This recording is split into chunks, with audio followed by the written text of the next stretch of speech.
सम्मेलन में पूरे देश से और साथ ही हमारे अन्य देशों से भी हमारे आदिवासी समुदाय के हित में काम करने वाले लोग यहाँ पहुंचे हैं।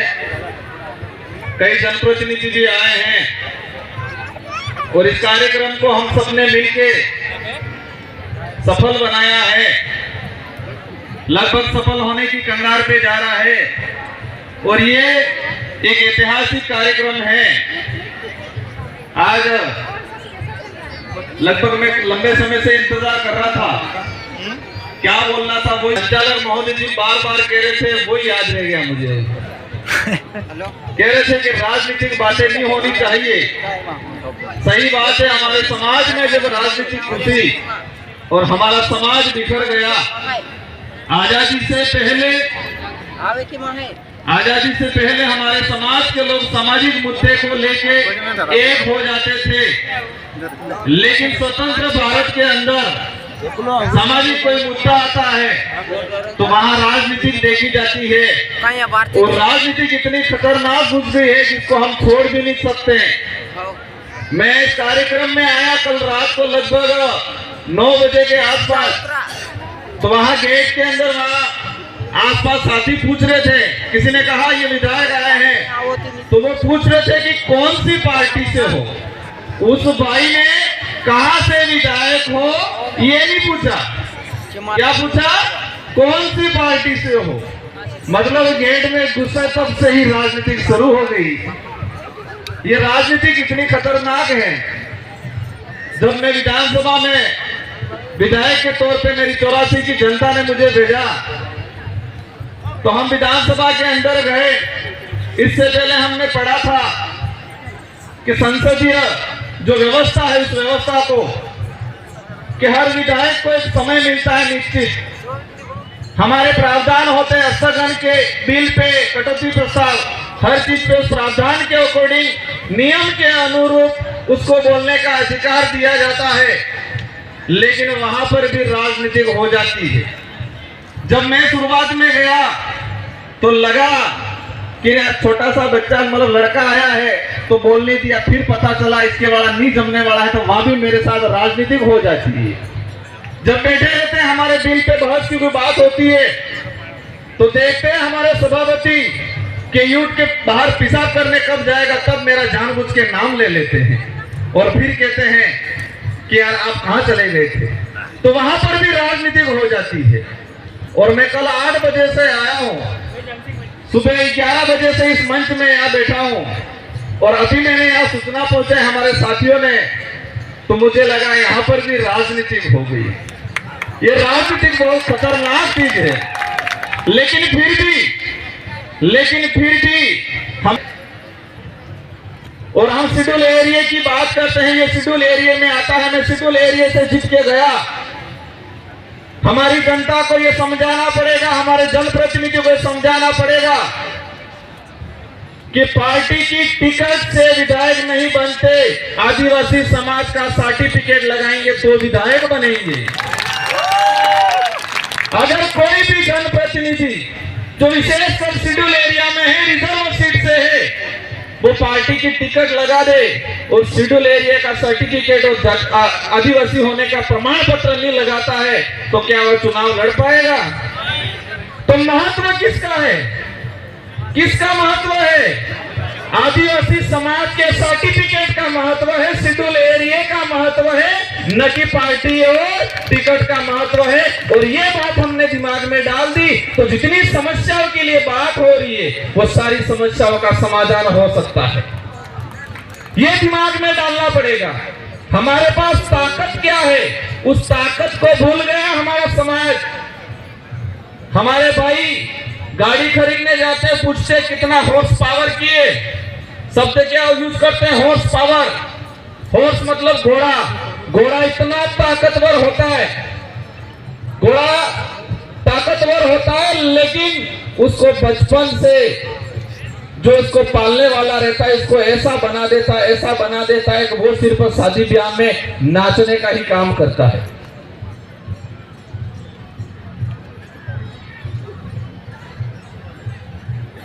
तो मैं जो बता रहा था कि घोड़ा बहुत ताकतवर होता है, लेकिन उसका जो हमारे वहां डोली बोलते हैं वो इसको इतना कमजोर बना देता है कि वो सिर्फ शादी ब्याह में दुल्हा दुल्हन को बिठा के नचाने का इतना ही काम करता है, वो इसकी ताकत को भूल जाता है। और वही चीज हमारे समाज के साथ हुई है। हमारा समाज, हमारी जो ताकत थी, हमारे जो हक अधिकार, जो हमारे ताकत है, उसको हम भूल चुके हैं। और यही चीज पूरे देश की जनता भी भूल चुकी है कि संविधान ने मत को महत्व दिया है, न कि टिकट को महत्व दिया है। ये समझने की जरूरत है।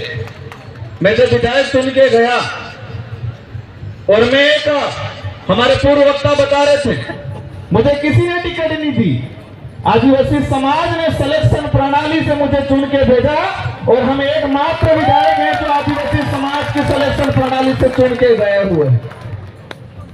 और कई हमारे साथी राजस्थान के जो दूसरे संगठन बेचारे की मजबूरी है, कहते हैं कि हम थे पार्टी के बंधनों में बंधे हुए इसलिए नहीं बोल सकते, वो है मेरे साथ ये चीजें आप बोलना। तो ये जनता को समझना पड़ेगा, ऐसी ताकत पैदा करनी है हमें। अभी बात हो रही थी यहाँ ऊपर जो दिमाग लगाया हुआ है उस पर लिखा हुआ है बहुमतवाद। इसके नीचे शुरुआत में जो मुर्गी लड़ रही है, तो इसको देख के बात याद आती, मैं हर बार बोलता हूँ, हमारा समाज के अंदर किसी पे आपत्ति आती तो हमारा समाज एकजुट होकर लड़ता।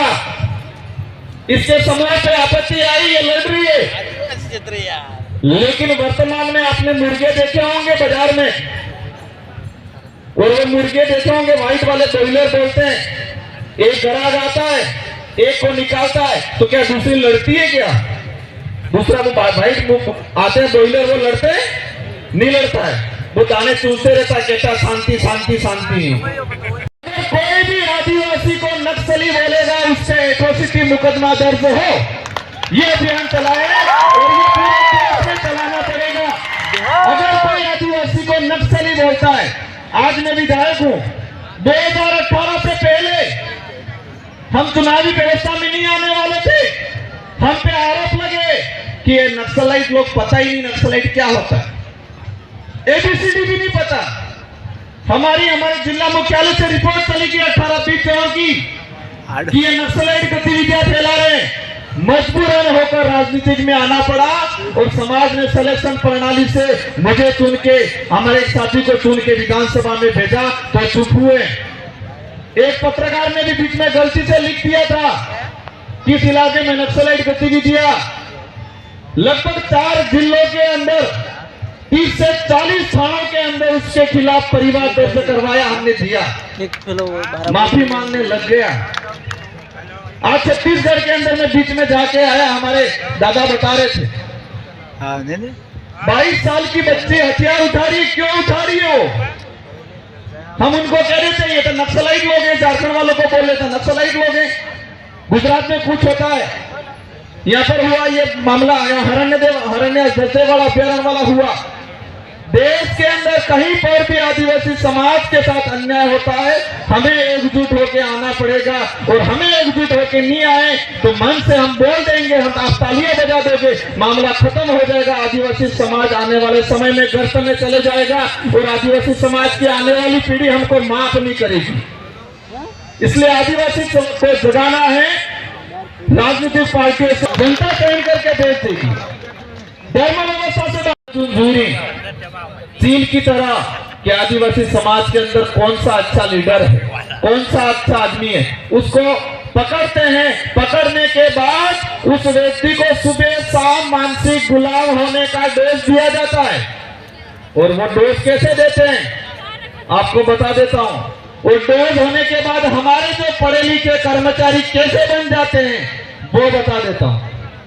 मानसिक गुलामी का डोज दिया जाता है सुबह शाम, और वो इतना हो जाता है कि हमारा पढ़ा लिखा कर्मचारी सुबह कपड़े पहन लिए और मैसेज आ गया कि आज तो मंगलवार है, हरा कलर ठीक नहीं है, पीला कलर ठीक रहेगा, तो कपड़े वापस निकाल लेता है।